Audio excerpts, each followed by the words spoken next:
So, you're not going to believe this one. Imagine me, brown, tall, somewhat say handsome.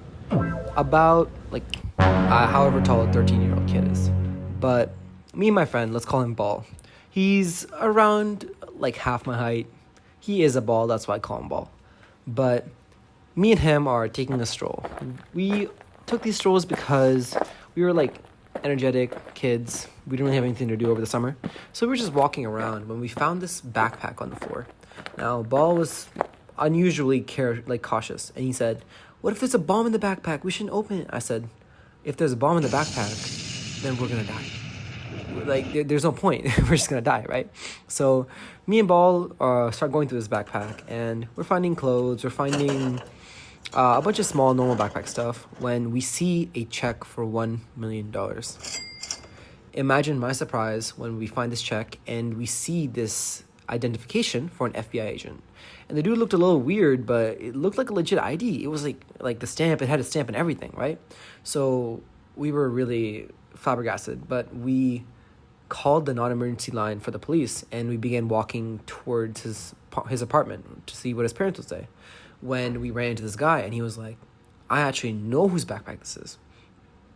The guy dialed a number on his phone and sooner or later, this tall, skinny white man who actually looked nothing like the profile picture came running over. Apparently, he had dropped his backpack because he was chasing someone who was attacking a drug dealer. There were these two men. One had a knife. One had a large stone. And they began attacking this drug dealer, and one hit him over the head with the large stone.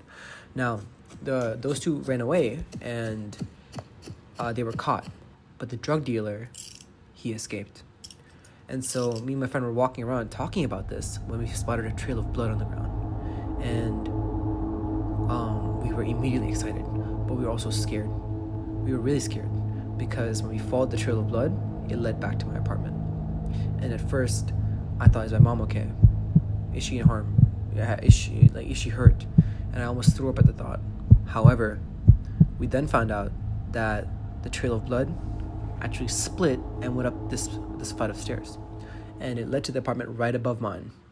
We told the FBI agent, and he actually came over with the non-emergency police line people, and they began banging on the door saying, "FBI, open up. We need to investigate." There was no response. However, later that day, I found out that the drug dealer who had escaped went to his girlfriend's apartment, which happened to be above mine, and the girlfriend was actually cheating on him with his friend. And so while they were having this argument, she hit him over the head with a beer bottle, and he began bleeding much more profusely.